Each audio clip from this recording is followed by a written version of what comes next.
Sir emaski, bizda shu paytgacha inson huquqlari sohasida uzoq muddatli strategiya yo'q edi. Va shunday hujjatning mavjud emasligi mamlakatimizning eng og'riqli masalalaridan biri bo'lib kelayotgani ham bor gap. Ko'p uzoqqa bormaylik, aynan shunday strategiyaning yo'qligi mazkur sohada davlat siyosatining samarali amalga oshirilishi, aytish mumkinki, yurtimizning xalqaro maydondagi obro'sini yanada oshirish va shu jumladan O'zbekiston Respublikasining iqtisodiy va siyosiy huquqiy reytinglar va indekslardagi mavqeini yaxshilashga jiddiy to'sqinlik qilib kelayotgani ham bor haqiqat edi. Mana shu yo'nalishdagi barcha to'siq va muammolarga barham beriladigan bo'ldi. Aytish mumkinki, barham berilgandagina juda katta o'zgarishlar bo'ladi. 2030-yilga qadar mamlakatimiz inson huquqlari va erkinliklari sohasidagi xalqaro reyting va indekslarda e'tibor qarating, top 50 qatoriga kiritiladi. Gap shundaki, davlatimiz rahbari yaqinda inson huquqlari bo'yicha O'zbekiston Respublikasining milliy strategiyasini tasdiqlash to'g'risidagi farmonni imzoladi. Unda aynan xuddi shunday yuksak vazifa qo'yilgan va bunga erishish borasidagi yo'l yo'riqlar, ijro mexanizmlari aniq-tiniq bayon qilingan. Darvoqe, bu hujjat qo'qqisdan yoki o'z-o'zidan paydo bo'lib qolgani yo'q, aziz yurtdoshlar. Ya'ni bu yo'nalishdagi ishlar ancha avval boshlangan bo'lib, ilm, ma'rifat va raqamli iqtisodiyotni rivojlantirish yili davlat dasturining 268-bandida inson huquqlari bo'yicha O'zbekiston Respublikasining milliy strategiyasini ishlab chiqish va qabul qilish vazifasi belgilab qo'yilgan edi. Qisqacha qilib aytganda, yil dasturining ana shu bandi ijro etildi. Hozirgi sharhimizda mana shu hujjatda belgilangan dolzarb vazifalar, ularni ijro etish va umuman mazkur strategiyaning xalqimiz hayotidagi ahamiyati haqida so'z yuritiladi. Iqtisodiy farovonlik, ijtimoiy taraqqiyot, zamonaviy infratuzilma va samarali boshqaruv. Bu mezonlar barqaror rivojlanishning muhim shartlari. Biroq yana bir mezon ham borki, usiz na iqtisodiy farovonlik, na ijtimoiy taraqqiyot va na samarali boshqaruvga erishib bo'ladi. Bu inson huquqlarini ta'minlashdir. Shu sababli so'nggi yillarda inson huquqlarini himoya qilish masalasi mamlakatimizda demokratik islohotlarning bosh mezoniga aylandi. Britaniyaning The Economist jurnali tahlilchilari ham O'zbekistonda inson huquqlari va erkinliklarini ta'minlashga qaratilgan chora-tadbirlarni yuqori baholadi. Zero huquq va erkinliklarni ta'minlashda tamomila yangi tajriba hamda mexanizmlar joriy etildi. Jumladan, xalq bilan muloqot qilish, murojaatlar bilan ishlash bo'yicha yangi tizim, Prezident virtual qabulxonasi hamda xalq qabulxonalari. Shuningdek, tadbirkorlar murojaatlarini ko'rib chiqish bo'yicha qabulxonalar faoliyati xalqaro ekspertlar tomonidan e'tirof etildi. Shuningdek, O'zbekistonda Biznes ombudsman va bolalar ombudsmani instituti shakllantirildi.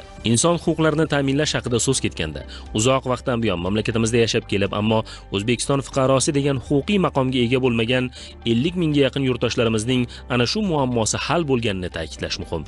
Birlashgan Millatlar Tashkiloti bosh kotibi Antonio Guterres ham ushbu voqelikni olqishlab, ilgari fuqaroligi bo'lmagan shaxslarga fuqarolikni berish orqali O'zbekiston har doim ham e'tirof etilmaydigan va zaif qatlam sifatida qaraladigan aholining sharoitini yaxshilash yo'lida katta qadam tashladi deb ta'kidlagan edi. So'nggi 4 yilda ilk bora mahbuslarni afv etish instituti hayotga tatbiq etildi. Bu ezgu va savobli ish natijasida 4 mingga yaqin shaxsga hayotini to'g'ri yo'lga qo'yib olishi uchun imkon berildi. Shuncha oilaning bag'ri but bo'ldi.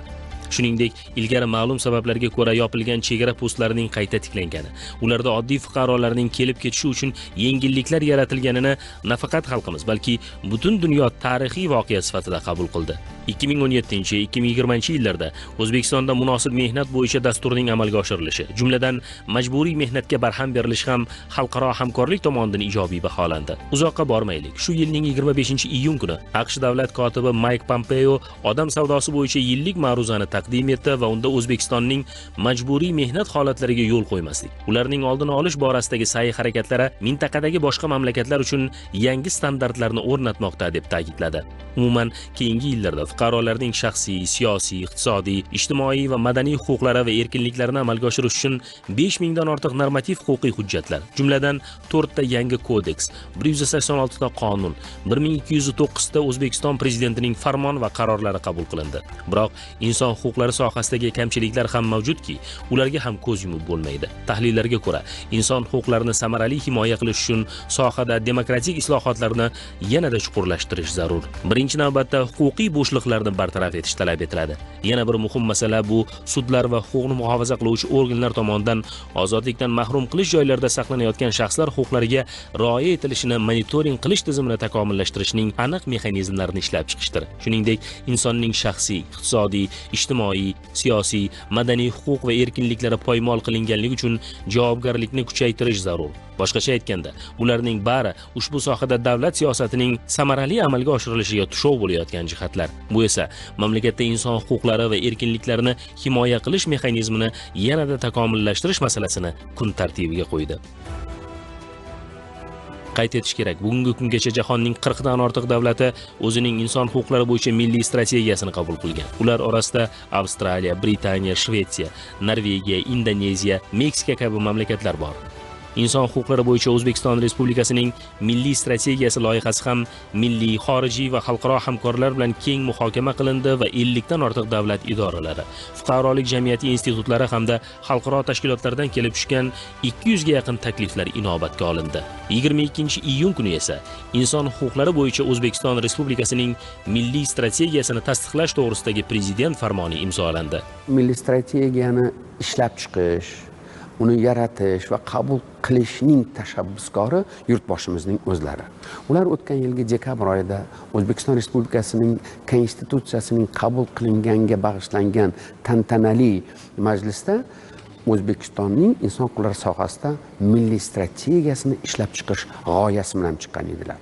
Bu g'oyani yana bir marta Oliy Majlisga bo'lgan murojaatnomada qaytarildi. Bu g'oya davlat dasturida ham o'z aksini topdi. Shundan keyin esa 6 oydan oshiq davomida mana shu milliy strategiyaning loyihasi juda ham keng jamoatchilik muhokamasidan o'tdi. Biz esa O'zbekiston prezidenti esa O'zbekistonning inson huquqlari sohasidagi davlat siyosatining strategik yo'nalishlarini belgilovchi tarixiy hujjatga imzo chekdilarki, bu bizda strategiyamiz, bu yaqin yillarga O'zbekistonning istiqboldagi vazifalari, inson huquqlari sohasida qaysi masalalar biz uchun ustuvor ekanligini belgilab berildi. Yaqindagina inson huquqlari bo'yicha oliy komissar o'zining o'tgan yilgi hisoboti bilan chiqdi. Mana shu hisobotda O'zbekistonning ijobiy tajribasi 17 marta e'tirof etilyaptiki, O'zbekistonning mana shu inson huquqlari sohasidagi tajribasi boshqa davlatlar uchun o'rnak bo'ladigan tajriba deb e'tirof etilyapti. Men o'ylaymanki, mana bu O'zbekistonning milliy strategiyasi ham boshqa davlatlar uchun o'rnak bo'ladigan tarixiy strategik hujjatdir. I was very impressed. I realized that Shuni ta'kidlashni istardimki, uni o'qib juda ta'sirlandim. Darhaqiqat O'zbekistonda boshqa mamlakatlar tajribasini yaxshi o'rganib, fuqarolik jamiyati ishtirokida strategiyani muhokama qilgan holda muhim hujjat yaratildi. Inson huquqlari hamma uchun ustun. Mamlakatingiz ularning qo'llab-quvvatlashiga sodiqligini yana bir bor isbotladi. Yana bir bor aytmoqchimanki, respublikada inson huquqlari strategiyasining qabul qilinishi haqiqatdan ham yaxshi yangilik va men ushbu ajoyib hujjat bilan O'zbekiston xalqini tabriklayman. So congratulations to the people of Uzbekistan for this good document. However, I would just make one point, I think, which is bir jihatni ta'kidlab o'taman. Bu parlament, prezident ma'muriyati, barcha davlat organlari va boshqa institutlarning harakatini rag'batlantiruvchi hujjat. O'ylaymanki, ushbu farmonning amaliyoti doirasidagi chora-tadbirlarni kuchaytirish barobarida O'zbekistonda fikr va so'z erkinligini himoya qilish lozim. Chunki ular nafaqat inson huquqlari sifatida, balki kishilarning barcha huquqlarini himoya qilishda ham muhimdir. E'tibor berish zarur. Farmonda O'zbekiston Respublikasi Oliy Majlis palatalariga inson huquqlari sohasida xalqaro majburiyatlarga rioya etilishi bo'yicha parlament komissiyasini tuzish tavsiya etilgan. Parlament esa mana prezidentimiz tavsiyasi bilan strategiyani bajarilishini bandma-band, ketma-ket bajarilishini har chorakda parlamentimiz ikkala palatasi ham parlament nazoratini o'rnatishi lozim. Parlamentimiz ikkala palatasi parlament komissiyasini, ya'ni ushbu dasturni, bu yo'l xaritasini amalga oshirishni ustidan nazorat qilish parlament komissiyasini tuzishga kirishdi. Va o'ylaymanki, parlament nazorati yagdil parlament nazorati, ochiq ravon parlament nazorati amalga oshiriladi va bu komissiya o'z vazifasini to'liq bajarib boradi. O'zbekistonni inson huquqlari sohasida 50 ta eng rivojlangan yetakchi mamlakatlar qatoriga kiritish, Birlashgan Millatlar Tashkilotining inson huquqlari bo'yicha kengashiga a'zo bo'lish masalalari eng muhim ustuvor vazifa sifatida ana shu yangi yo'l xaritasida, milliy strategiyani yo'l xaritasida ko'rsatib o'tildi. Shu milliy strategiyani ertangi hayotimiz uchun qanchalik muhim tarixiy ahamiyatga ega ekanligini ko'rsatadi. E'tiborlisi, mana shu hujjat qabul qilinishi bu o'sha mamlakat har bir sohada inson huquqlarini ta'minlashga qaratilgan masalalarni o'ziga ustuvor vazifa sifatida aynan mana shu strategiyada belgilanganligini alohida ta'kidlashimiz lozim. Maqsad mana shu hujjatning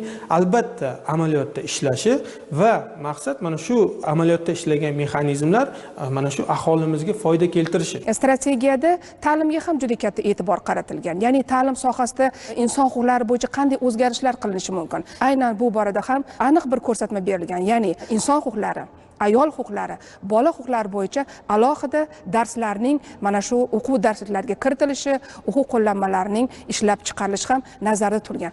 Yana bir muhim jihat, farmon bilan inson huquqlari bo'yicha O'zbekiston Respublikasining milliy strategiyasidan tashqari yana 2 ta muhim hujjat tasdiqlandi. Dastlabkisi inson huquqlari bo'yicha O'zbekiston Respublikasining milliy strategiyasini amalga oshirish bo'yicha yo'l xaritasi bo'lsa, ikkinchisi Birlashgan Millatlar Tashkilotining inson huquqlari bo'yicha ustav organlari va shartnomaviy qo'mitalari xabarnomalari va qarorlarini ko'rib chiqish yuzasidan O'zbekiston Respublikasi davlat organlarining o'zaro hamkorlik qilish tartibi to'g'risidagi nizom hisoblanadi. 2020-yilda inson huquqlari bo'yicha Samarqand forumi o'tkazilishi ham farmonda aks etgan muhim masalalardan biridir. Shuningdek, Birlashgan Millatlar Tashkilotining inson huquqlari bo'yicha kengashiga 2021-2023-yillarga saylanish uchun O'zbekiston nomzodini ilgari surish borasida ham chora-tadbirlar amalga oshiriladi. Today I am here to talk about the new national human rights strategy that has been. Ayni paytda prezident Shavkat Mirziyoyev inson huquqlari va kafolatlariga rioya etishga alohida e'tibor qaratmoqda. Mening fikrimcha, O'zbekistonda inson huquqlari bo'yicha milliy strategiyaning qabul qilinishi juda muhim qadamdir. Strategiyada O'zbekistonning inson huquqlari va erkinliklarini ta'minlash sohasida izchil amalga oshirilayotgan davlat siyosatining asosiy vazifalari va yo'nalishlari belgilab berilgan. Uning asosiy bo'limlarini ta'kidlamoqchiman. Mamlakatning ustuvorliklarini hisobga olgan holda qonunchilik bazasini takomillashtirish, parlamentning rolini oshirish va inson huquqlari va erkinliklarini himoya qilish bo'yicha milliy institutlarni kuchaytirish, adliya tizimiga kirishni kafolatlash, shuningdek inson huquqlarini himoyalash uchun ko'krak nishoni shular jumlasidandir. Milliy strategiyani amalga oshirishning birinchi yo'nalishi shaxsiy va siyosiy huquqlarni himoya qilish sohasidagi ustuvor masalalardir. Dastlabki yo'nalishi bo'yicha belgilangan vazifalardan biri shuki, sudlarning mustaqilligi va xolisligini ta'minlash maqsadida Habeas Corpus instituti yanada takomillashtiriladi. Milliy strategiyada advokaturani mustaqil, huquqni ishonchli himoya qiluvchi institutga aylantirish, parlamentning to'g'ridan-to'g'ri tartibga soluvchi qonun normalarini qabul qilish amaliyotini kengaytirish masalalariga ham ustuvor ahamiyat berilgan. Bu inson huquqlari sohasidagi yaxshilanish xalqaro hamjamiyatda ham, Birlashgan Millatlar Tashkilotida ham katta ishonchni uyg'otadi. Inson huquqlari va qonunchilik tizimini bunday qisqa vaqt ichida takomillashtirish borasidagi sa'y-harakatlar menda katta ta'sirot qoldirdi. Ushbu farmon inson huquqlarini himoya qilishning navbatdagi bosqichi bo'lishiga ishonaman. Men O'zbekistonga mehr-muhabbatni namoyon etuvchi xorijlik sifatida mamlakatning o'sishini kuzatishda davom etaman va o'zbek xalqining sa'y-harakatlarini qo'llab quvvatlayman. Milliy strategiyaning ikkinchi yo'nalishida iqtisodiy, ijtimoiy va madaniy huquqlarni himoya qilish hamda barqaror rivojlanishga oid muhim chora-tadbirlar o'z aksini topgan. Xususan, ikkinchi ustuvor yo'nalish bo'yicha kambag'allikni qisqartirish dasturi, aholini ijtimoiy himoya qilish konsepsiyasi, O'zbekiston yoshlari 2025 konsepsiyasi ishlab chiqiladi va hayotga tatbiq etiladi. Shuningdek, xususiy mulk daxlsizligi kafolatlarini ta'minlashning samarali mexanizmlarini takomillashtirish ham ustuvor yo'nalishlardan biri sifatida belgilangan. Inson huquqlari bo'yicha O'zbekiston Respublikasining milliy strategiyasini amalga oshirish bo'yicha yo'l xaritasida 5 ta yangi kodeksni, 7 ta kodeksning yangi tahririni, 15 dan ortiq yangi qonunlarni qabul qilish nazarda tutilgan. inson huquqlari bo'yicha milliy strategiya va uni ijrosini ta'minlash bo'yicha yo'l xaritasini tasdiqlanganligi ham inson huquqlarini himoya qilish sohasida qo'yilgan dadil qadam bo'ldi desak to'g'ri bo'ladi. Albatta, bu hujjat bilan juda ko'p qonun hujjatlari, loyihalari tayyorlash va qabul qilish ustuvor yo'nalish sifatida belgilangan. Jumladan, bepul yuridik yordam to'g'risidagi qonun loyihasi. Aynan shu tizimni rivojlanishi bu bevosita fuqarolarimizga huquqiy jihatdan katta bir madad bo'ladi. Advokaturani xizmatidan har doim ham hamma bir xilda foydalana olmasligi mumkin. Ya'ni ijtimoiy jihatdan kam ta'minlangan oilalar uchun yoki shu toifadagi fuqarolar uchun advokatura xizmatidan foydalanish imkoniyati cheklanib qoladi. Aynan shu nuqtai nazardan bepul yuridik yordam to'g'risidagi qonun loyihasini qabul qilinishi bu masalalarda o'z-o'zidan demak yechimini topishga qaratiladi. Strategiyada kompleks choralar ko'rish vazifasi belgilangan, xususan bu borada ham qonunchilik takomillashadi, inson huquqlarini kafolatlashga doir hamda institutsional o'zgarishlar bo'ladi. Aynan mana shu institutsional deganda qaysi bir organning samaradorligini yanada oshirish kerak bo'ladigan bo'lsa, bu o'sha inson huquqlari bo'yicha O'zbekiston Respublikasi Milliy markazi, undan tashqari jamoatchilik palatasi, undan tashqari fuqarolik institutlari, nodavlat notijorat tashkilotlarning yanada faolligini oshirishga, ya'ni inson huquqlarini, erkinliklarini, kafolatlarini ta'minlashda qanday vakolat kerak bo'ladigan bo'lsa, qanday qo'shimcha bir imkoniyat kerak bo'ladigan bo'lsa, barchasi mana shu inson huquqlari bo'yicha O'zbekiston Respublikasining milliy strategiyasida o'z aksini topgan va bu har bir vazifaning albatta bajarilishidan dalolat beradi. Inson huquqlari bo'yicha O'zbekiston Respublikasining milliy strategiyasida aks etgan chora-tadbirlardan ham anglash mumkinki, bu yo'nalishda olib borilayotgan islohotlar aholi manfaatlarining himoya qilishning yangi, yanada mas'uliyatli bosqichini boshlab beradi. Bu islohotlar ortga qaytmas xususiyatga ega ekanini namoyon etadi. Albatta, milliy strategiyada belgilangan vazifalar ijrosini ta'minlash oson bo'lmaydi. Bu jarayon katta kuch va mehnat talab qiladi. Biroq ushbu hujjatning ijrosi inson huquqlari sohasida uzoq muddatli strategiyaning samarali amalga oshirilishi va mamlakatimizning barqaror rivojlanishiga kuchli turtki beradi. Eng muhim jihat ham shu aslida.